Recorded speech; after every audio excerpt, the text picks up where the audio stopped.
Recently, I just watched the new Dave Chappelle Sticks and Stones Netflix special, and gotta say I'm pretty impressed. Chappelle's back, bro. I wanted to talk about it not because comedy needs commentary or review, but basically because I really enjoyed it, and I feel like everybody should go check it out. He's back, folks.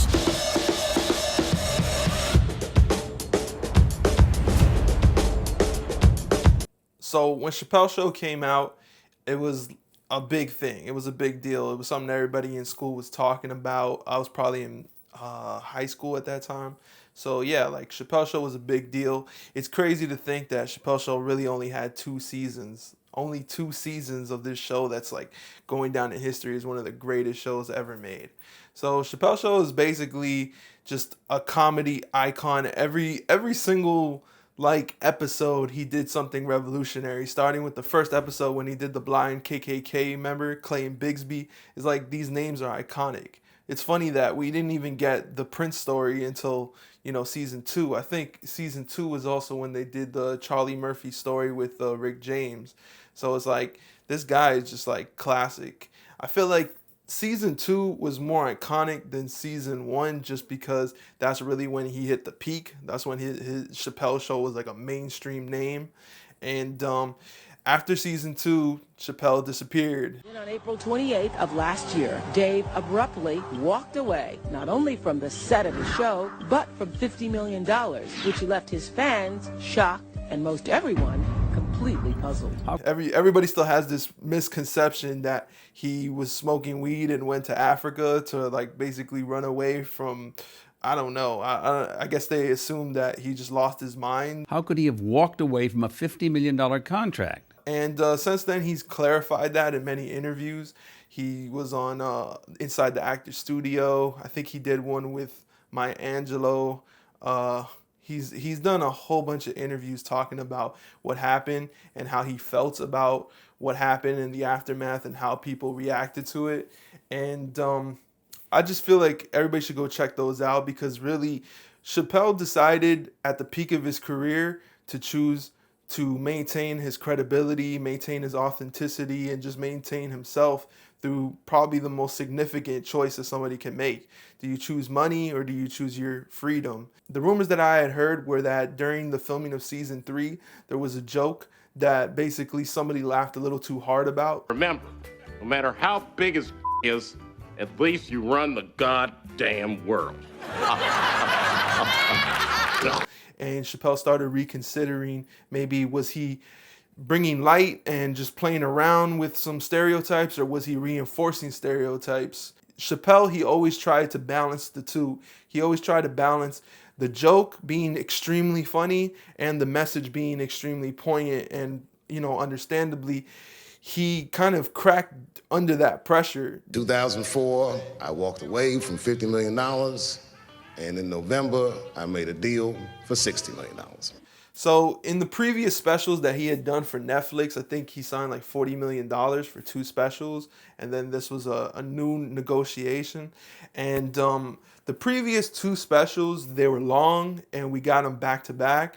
And I think that was great because we had just been waiting for something from Chappelle, whether it be a stand-up or a new season of a sketch show or something.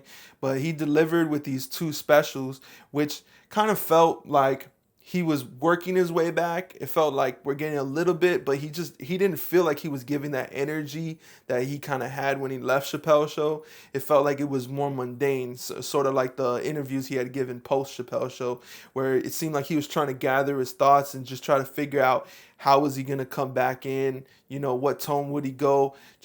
I feel like in his mind he was trying to make sure that he didn't repeat the same process of reinforcing stereotypes.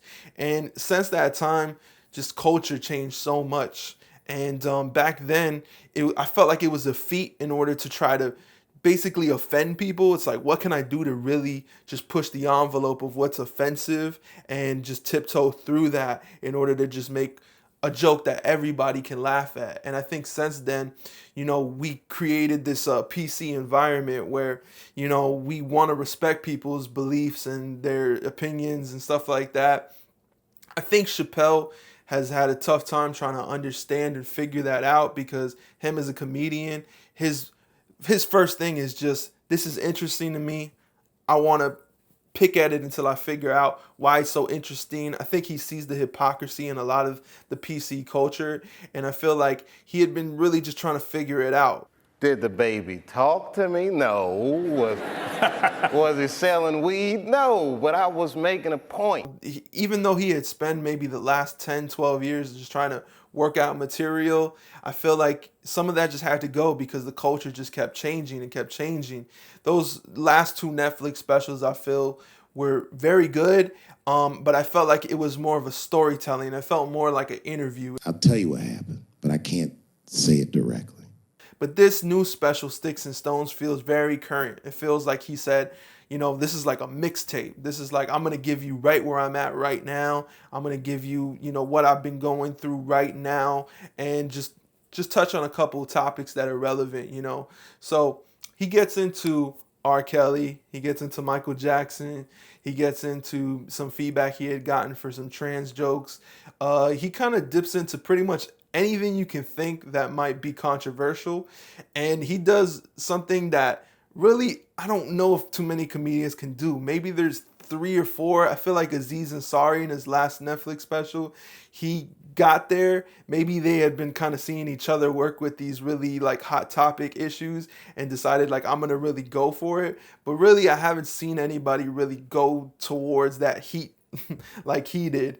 I feel like Louis C.K., I heard his new special, he's kind of like dealing with some material like that too. He kind of really doesn't have no choice because he started as that comedian and now he has no choice but to just be unadulteratedly funny, pun intended. So yeah, so Chappelle with this, there was something in his smile in this special that I feel like was kind of missing in the last 2 specials. You know, he did his trademark smoking of the cigarette and sort of like banging the mic. Those are kind of like these really classic Chappelle things that he does. Some of the chuckles that he has after jokes too, like you could tell that like some of these jokes almost just don't hit. Like they almost just like thread the line of being extremely offensive, kind of like the Macaulay Culkin joke that he told, saying, you know, like, that guy's hard to catch, you know, like, you know, I don't want to repeat the jokes because it's just not going to come off right. Just go watch that special. But the way he threads the lines, it's almost like the audience is about to not really give it to him, but then he goes, like, he just kind of hits it with like a, like, all right, you know, like he kind of challenges the audience and the viewer in order to sort of go into his world and just be an adult for a minute, you know, like even though he's trying to be silly, he wants you to be an adult and kind of suck it up and say like, look, you paid to be here. You know, I'm going to tell you what I want to say. And, you know, Chappelle, he's never really tried to be offensive. I think he's only just tried to express just something silly or hypocritical that's going on in his mind. One standout joke was the one about, you know, saying the F word, but the gay F word, and that comparing to the N word. And you see, like, you can't even really talk about these things without sounding super offensive, so you got to watch the special. But you know, he tiptoes but then also yells it out, and I feel like when he does that, he's just saying get over it, like get over it.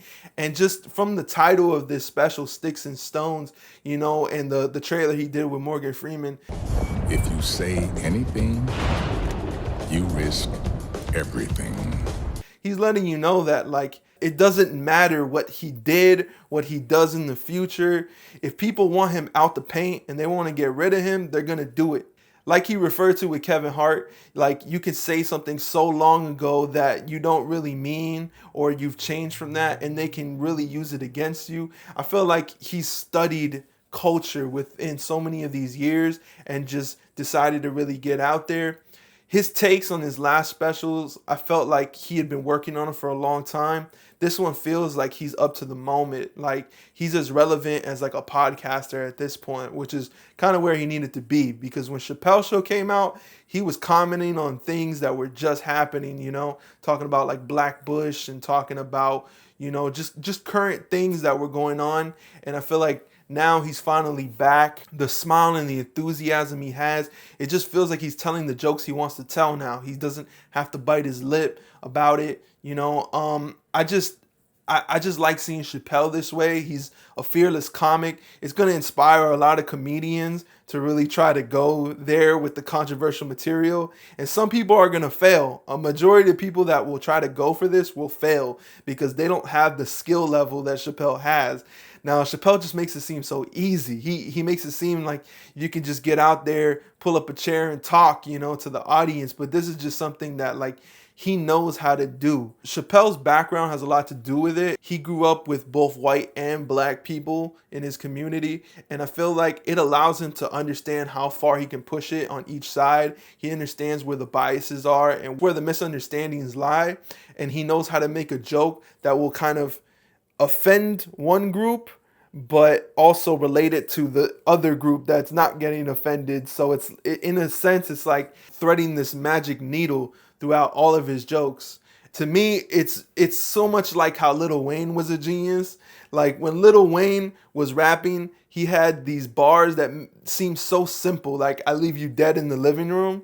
And these bars were just so simple that you feel like they're cliche almost, but the way he would let them off in such a simple pattern and it felt effortless, it just felt like this dude is a genius because he keeps repeating this pattern of just being great effortlessly. So Chappelle has gotten to that like GOAT status where like he can effortlessly just be great. And it's incredible to see. Like we're seeing somebody at the pinnacle of just like their career. I love the way he ended his last special where he told the story about Iceberg Slim.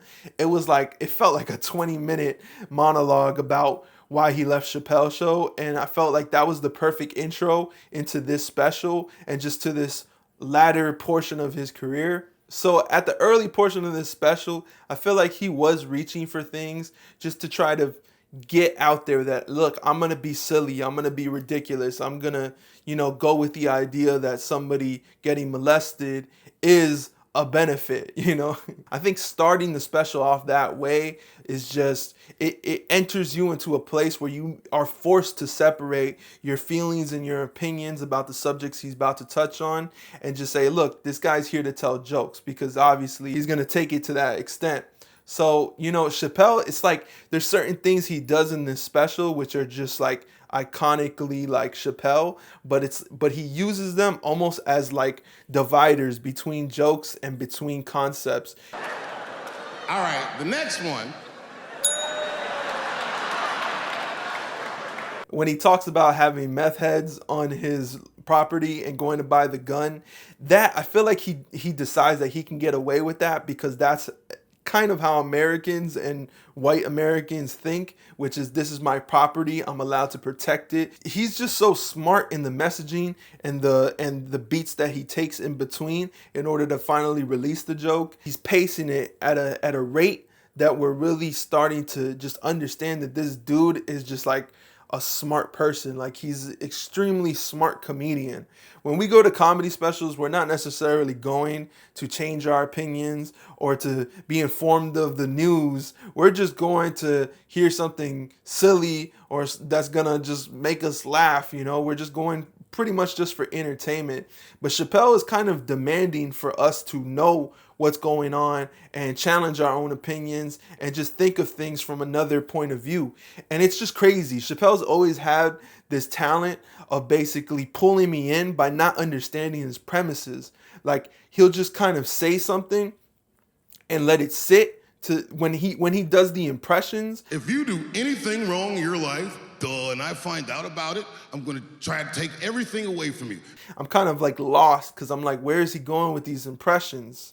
Who's that? That's you. I don't even know if that joke with the impressions hit very well, but I feel like it opens you up to the second portion of this show, which is basically talking about role reversal within the races in America. Him talking about being a Chinese man trapped in a black man's body. This entire show is just role reversals. It's just him talking about the roles being reversed. And Chappelle being a black man that grew up with white people, he really understands the role reversal. And I feel like the confusion within his mind is playing with those two things. And for that, I feel like this special is just so important towards telling Chappelle's overall story. So after this special, there was a 20-minute after special called the Sticks and Stones Epilogue.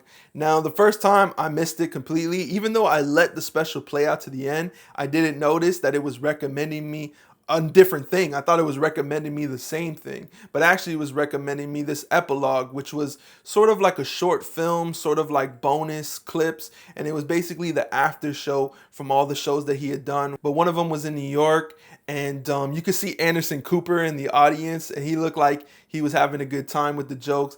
In these, he tells sort of side stories. He also takes questions from the audience, and this guy is just like, Chappelle's so good that he can really just riff and talk to the audience and it be as entertaining as his special. Sometimes it makes it seem like his special is pretty much on the same level as him riffing, but I just feel like he's just somebody who's considered his thoughts so much that he could sort of riff and still know how to land the joke. And most likely there's probably jokes or just questions that just got edited because they didn't land or they just weren't important to the overall arc of this story. But, you know, the story which he tells about the Punchline, which is a nightclub that he performed at, you know, I feel like that story is so important because once again, he's talking about after Chappelle's show and things that we just didn't really know about. So he's using these specials not only to tell jokes about the current climate, but he's also using it to sort of inform us about where he's been and just, you know, update us with some of the thoughts that he had after Chappelle's show. And the way he's doing this, it just feels like a Game of Thrones novel or something. It's like we just keep getting these secret stories, you know, like these personal stories that it feels like he's letting us have when he feels comfortable. He's not going on a show and just telling us everything that he went through. He's deciding when it's important to sort of release these things. He has stories with Obama. He has stories with mayors. He has stories with Chris Tucker. He has stories with trans people. And you know, these stories, they just help to really make us understand where these jokes come from and that there's just so much thought. I feel like Chappelle kind of, the thought of something, either the hypocrisy or just the outrage kind of fuels him to create humor around that rather than the humor fueling the thought. It seems like it's sort of the outrage and the hypocrisy that fuels him wanting to even try to make a joke about something. He talks about trying to make a Me Too joke and the woman getting offended, making trans jokes, and the trans lady just not even feeling any type of way about it. And he makes a joke and it says, oh, because the trans used to be a man, that's why she didn't get offended. It's something that he doesn't necessarily need to break down, but the audience gives it a big laugh.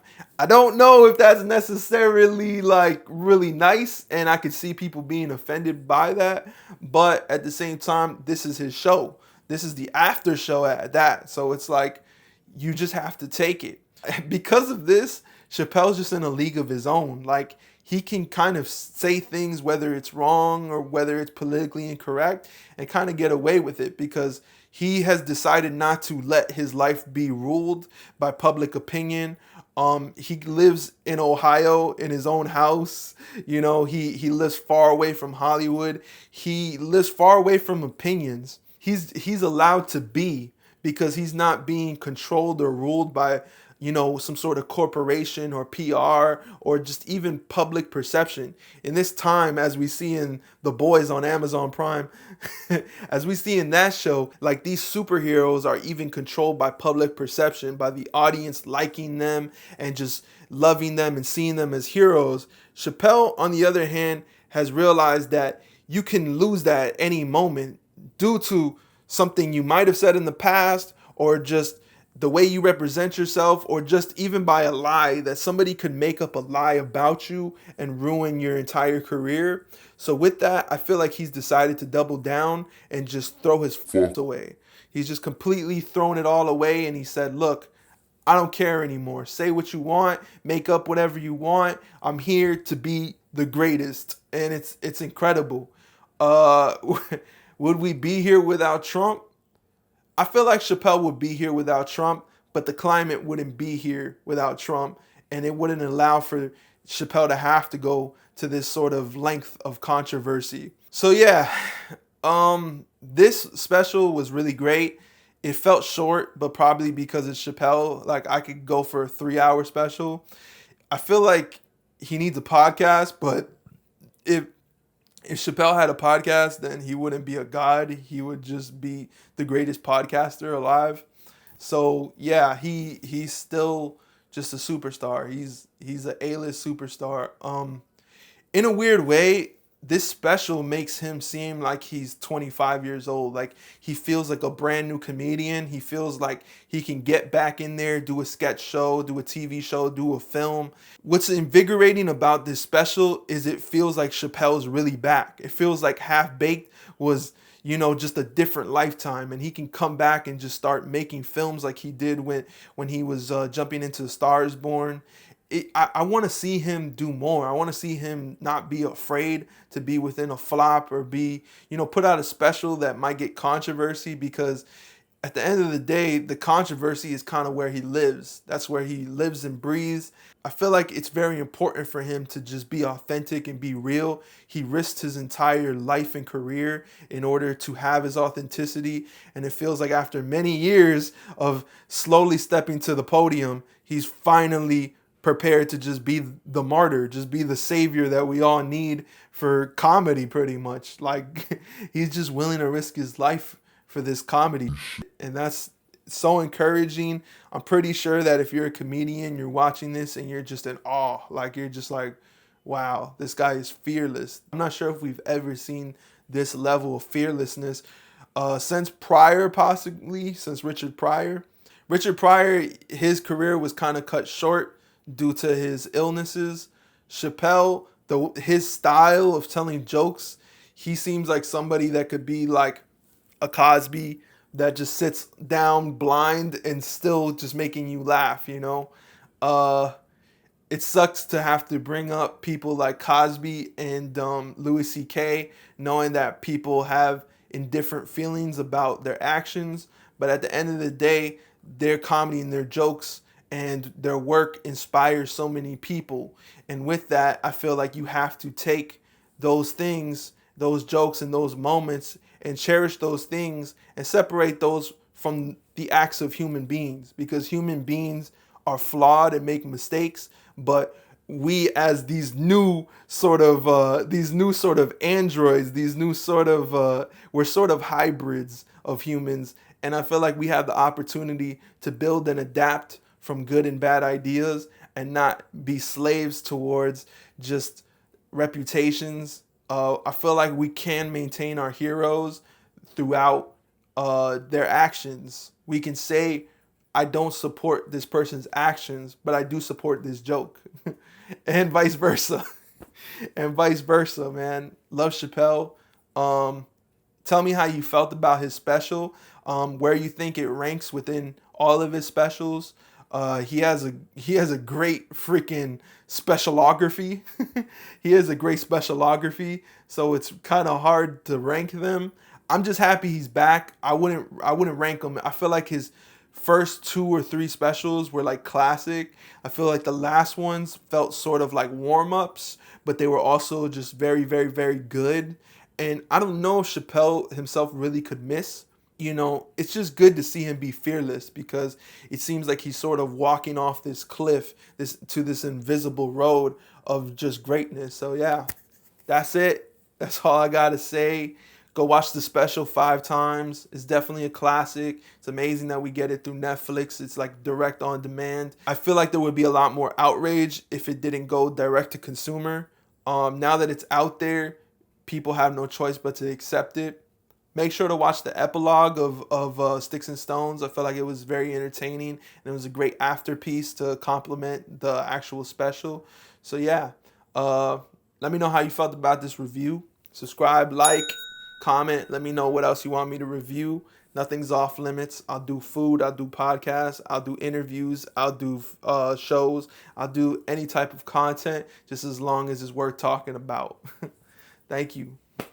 But I feel like I'm gonna be some kind of parable by either what you're supposed to do or what you're not supposed to. I'm gonna be something. I'm either gonna be a legend or just that tragic story, but I'm going full throttle. I'm going all the way.